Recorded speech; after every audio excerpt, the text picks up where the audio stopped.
Right, so very quickly, the audio in the video is not so great.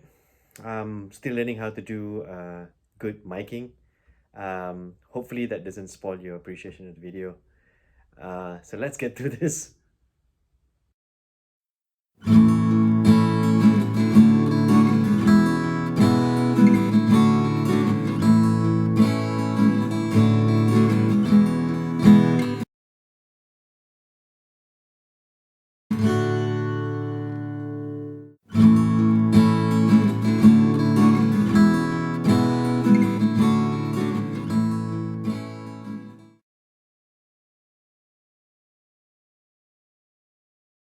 Hi, my name is Lavinia. I'm from Penang and I'm a feeder from Tanjung Bunga and Batu Ferringhi. This is my two rescue dogs. I have five of them, but there's only two I brought. This is Pet. She was born normal, but when she was about a month plus, she was bitten by other strays on the neck. So it was a nerve and she can't move. and and the rescuers, my friend, she took them to the vet and they wanted them to put her down, and we said no, so I've been looking after her for the past 8 months, and she's living a life of like a normal dog. She yeah. And this is Sally. I res- Sally, she's about 8 years old. I got her when she was 2 months old. She fell down the drain near Admira residence. So, and she had a brother who was still lingering around there, but I assume he died because of the poisoning case. And Sally is one of my favorites. She's the most easiest dog. She's very friendly and she listens. Yes, she loves guys. There's one thing about her, and she love human and she love animals. She don't fight nothing. So how did you become a feeder? Oh, well, I followed a friend of mine. She wanted my help to feed. And then when I saw some of the dogs were in a terrible condition. And then one of the feeders just stopped feeding the dogs. And I heard about some dogs, got knocked down by car because they run around looking for food. That's where I took over, from Batu Ferringhi. I feed them in the evening from Batu Ferringhi to Tanjung Bunga. And I love my job. What's the best thing about being a feeder? I'm very happy when I see them eating. At least I know they sleep with a full stomach, you see. That's my most happiest moment. And your worst experience being a feeder? Or getting scolded by public. Why? Don't feed the dogs. Let them, they are dogs, they know how to go and find their food. I say, well, if they know, we wouldn't be feeding. And how often do you feed? Do you have a schedule? Yeah, every day. I start my feeding at 7:30. I go up to Batu Ferringhi. So my first point will be at the cemetery because there's about 15 of them. Somebody dumped a pregnant mama there and she gave birth. So it's about 15 of them there now. So I start off from there. No, in the evening. I start in the evening. So it's about 3 hours. Yeah. What's your budget on feeding? My budget is about 2K a month. Budget is quite important, right? Yeah. This is from your own pocket, or My own pocket, yeah. From my own pocket, and I do pet sitting as well to for my side income. I used to own a business, but after the pandemic, I closed down the business. So I'm more full time into feeding now. And there's going to be some people here who are new, don't know what you do, and they might be interested. How do people get interested in being a feeder? You can help to contribute. Should be the first step, and then Yeah. anything else? Any other tips or advice? My advice is be nice to the animals. Yeah, that's Cause the best. yeah. Hi, I'm Kevin, and I used to be a rescuer, but now I run a micro shelter, I don't know what micro shelter is. What is a micro shelter? tiny shelter. Means what? Like to an average person, About 10 dogs. 10 dogs, and I mostly deal with traumatized and disabled dogs. Okay. So I provide rehabilitation and care. Why did you choose to start a micro shelter? Well, COVID happened. So and then I had previously started rescuing in 2017. My first rescue was a mother dog that gave birth within a month to 7 puppies. And somehow or other, I managed to rehome 6 puppies within a week. And that's how I kickstarted my journey with dogs, basically. Um, it's basically filled with a lot of attention and a lot of love from all the dogs, basically, from the start of the morning right up to the end of the night. Yeah, sure. What's the worst part of having a rescue dog? Being unable to leave anywhere or go on a holiday. Basically, that's it. There's a shortage of people who are willing to care for dogs in this sort of capacity in Malaysia in general. And especially I deal with a lot of dumped dogs who are paralyzed. So the moment that there's been several abuse cases that I have dealt with personally, where the dogs were rendered paralyzed by their owners and then dumped on the street after that. And they came to me in really bad shape. But they're just like any other normal dog, you know. Apart from not being able to use half of their limbs, they are loving, they are full of life, and they get around just as fast. Your advice to anybody else who wants to start a microshelter? Uh, Don't do it. don't do it. Band together with more people, like-minded people, and then get something started. But in general, I think the best thing that anybody can do right now for any dogs out there in the street is to help get them neutered and spayed as soon as possible. Hi, my name is Jafifa. I'm actually an independent rescuer down here in Penang.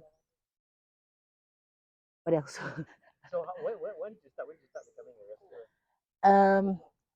I started back when I was still in KL. So what happened is I was actually on my way home from KL to hometown, driving, and then I saw one dog was actually stranded on the street. Sorry, on the highway. So I got hit by a car, and I think it was like almost having a seizure at that time. Bloods everywhere. Um, I used to be scared of dogs, but for some reason, it just made me stop. And at that point, I was actually um, struggling with uh, addiction, and I was trying to get out from the addiction. So that's when I decided to make a move to go back to hometown. And after I actually on the way to go back there, when I saw that dog, um, she stayed alive. Um, she managed to live up until 8 years old. Um, I think ever since she actually survived that, I found a purpose. It actually helped me to go through my addiction. It helped me to go through my addiction, and I actually managed to quit an addiction that I had for so long with drugs. And because of these dogs, now on 18th of August, it was actually my 16 years being sober, getting up from the addiction, and throughout the whole process, doing the rescue job and being close to the animal was actually the main reason that actually keeps me going. What's the best part? The best part of it, when you rescue them and you found them a new home and seeing them so happy and being loved, is you know that your job is pretty much done.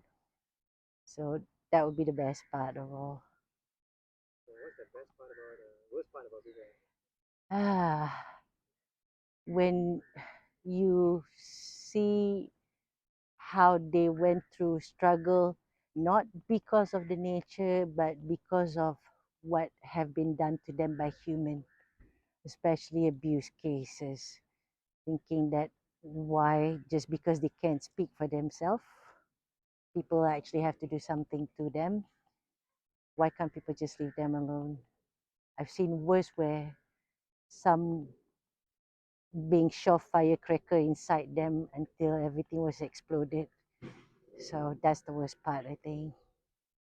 so people are gonna watch this. Some of them are young and some of them are new. You got any advice to anybody who wants to feed or rescue? Hmm.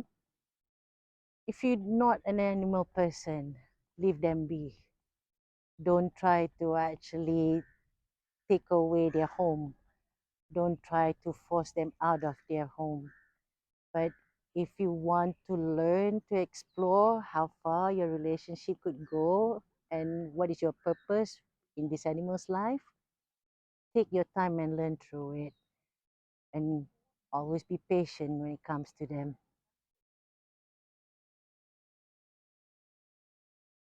I'm Vaneytha and I'm a rescuer. Why are you rescue? Why did you do this? It's a calling, I believe. Expand on that. Why is that calling? Because I was in Singapore for more than 15 years and I came here for a short break and I supposed to go to Denmark to pursue my dream. But somehow I got stuck here after I started to feed one dog and I rescued one from council and then I got to adopt one from the roadside. And after 6 months time she passed away. That was my first dog. So after she passed away I went into a depression and I decided to leave Malaysia for good. And when I'm about to leave in couple of months time, my sister went to a shelter and she adopted Mickey and Mishka for me because of my depression. So then I got hooked and I stayed over. I didn't choose to leave Penang. So I stay here for good. So that is how my journey as a rescuer started. And I'm happy. I'm very happy. I don't think so I would be happy if I've gone to Belgium or Denmark. I'm much more happier here. You're telling me that you have a private shelter? Yes, I'm running a private shelter come boarding. Can you tell me a bit about that, if you don't mind? Private shelter, this shelter is for my own rescue dogs. I have a lot of disabled dogs there, blind, kidney failures, deaf dogs. And also I cater for rescuers. So I give them a special rate where they can keep their dogs at my place. I have a lot of dogs who've been staying with me for years. That is a boarding shelter from rescuers. And also to self-sustain, I'm doing boarding. Please tell me if you don't mind. Okay, this is Mickey and Mishka. Mickey and Mishka, they are siblings. They are the one who came to me when I'm about to leave. So, and Minnie, after a month or two, I went and rescued, and I supposed to send to Barbara, but I took her back and I kept her with me for 4 days, and I decided not to send her to shelter. I kept her. Why? I don't know, the bond. Somehow the bond. You cannot describe. And why did you choose to bring? You tell me you have 40, 70, including my boarding. Yes. Why did you just choose to bring? They are the first batch. Because of them I started this journey. They are my first batch, and they're getting old. How old? We are aging together. We both have arthritis problem now. Okay. Sally, come. And your best experience, rescue? When they stay alive after I rescue them. They are alive because I rescue them, because of the second chance I give them. That makes me happy. Sorry. Sorry. Oh, sorry. And your worst experience at the rescue? When they leave us. Now, this video is going to be watched by a lot of folks who are not rescuers. Maybe some folks who did not know they are going to be rescuers. Do you have any advice for? Please help them. They are very vulnerable. They're exposed to a lot of dangers and risk.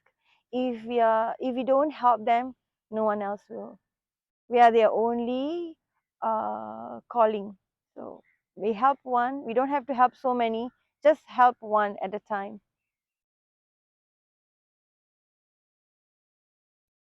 Over the past few years, there has been quite a number of large cases of poisoning. There was an attempted poisoning right in front of my house once. I managed to see them in the act, and it was quite harrowing because I had to go around the street cleaning up all the poison. How do they administer the poison? Usually it's pieces of chicken liver or chicken meat laced with rat poison. That's the usual modus operandi, because rat poison doesn't have a smell or a taste. So it's complete. The dogs can't smell that something's wrong with it. So by the time they get to it, it's already too late. Oh, okay. One of the problems the Penang group has. Yeah? Well, there's a lot of like cases where we are actually dealing with abuse cases. Um, Doctors that are actually, adopting animals and everything without a proper background check in the first place. So some of these animals, some of us actually work so hard to actually rescue them off the street. And then at the end of the day, some of them actually went back on the street, or they could actually die. So they get abused. They get abused and everything. So that's another part of the issues that we're always dealing with somehow. Mm. And it's a bit frustrating that we don't actually have that much of local authority support, which is we most of us struggling to have some. So that is actually another one of the major cases as well. How about you? Anything to add? Yeah, the problem with people here, they'll see a puppy, they adopt it, then, oh, the puppy, when the female come on hits, they don't believe in staying there. They say, oh, against our religion. And then what they do, they dump the dogs. So this is what happened. It starts multiplicating, and then it becomes, and then once you leave the dog in the street, they can't survive. It's hard. You can see there's many cases I've seen, dogs get run down by car. I mean, some of them, they don't die. Some of them, they become paralyzed. It's a very sad thing. So please, stop don't. Okay, when people, some adopters, they adopt and they cage them for 24 hours. They adopt and they leash them for 24 hours. The reason for them to guard their home. They have no life, no social life, nothing. They've been caged or they've been leashed rest of their life. And when we go and question them, they won't be, they're not actually happy about it. So it's very difficult, like what people say, it comes to authority. We need authorities' help to solve such issues, to help those dogs in need. I've seen many, many, many cases. Since born, they've been in the cage and they have died. No awareness.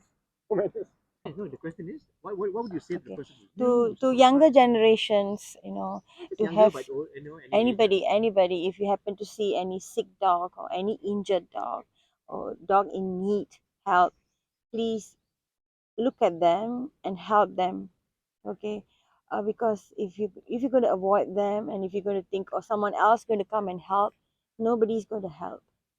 If it really reach to the right person, then they will come and help. Otherwise, the first person who's seen them should help. And again, we have to encourage and create awareness in younger generation. That is very important. Like me, I don't have kids, but I always teach my nieces, my nephews, how to care and how to love strays. So they have adopted a lot of strays. They have helped a lot of strays. So younger generations need this kind of exposure. Parents should guide them, should teach them. It's a very good moral in life. Yeah, we need feeders around, because sometimes, even if you ever see any stray dogs, I mean, don't throw them. I mean, don't shoo them away or anything. Just feed them, and make sure once after feeding, clear the place so that no other like rats or any other thing come, and then residents complaining. So yeah, and don't stop others from feeding, because if we don't feed these dogs, they will end up going to the dustbin, taking food, going to people's house and disturbing. That's where they will create problem. So if you are interested in getting involved with stray dogs and shelters and all that, my first advice is to get a learning head start by actually visiting a shelter. There are several shelters around in Penang, different sizes. There are massive ones, commercial ones, and there are more like some private shelters around. Visit one of them, get to know the dogs, get to learn how it actually works. And that way you can learn about dog behavior as well.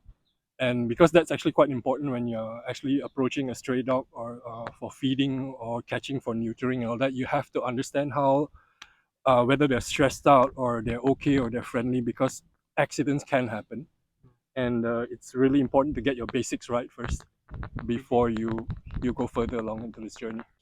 Okay, for those out there who wants to start, I would highly suggest start small. You know, you don't have to become a superhero to save like hundreds of animals out there. The reason why I said this because why? I could walk out to you and give one piece of candy. In 2 years' time, you totally forget who I am. But if you feed the dog one time, the dog will remember you for years and years and years for that food only. So always start small.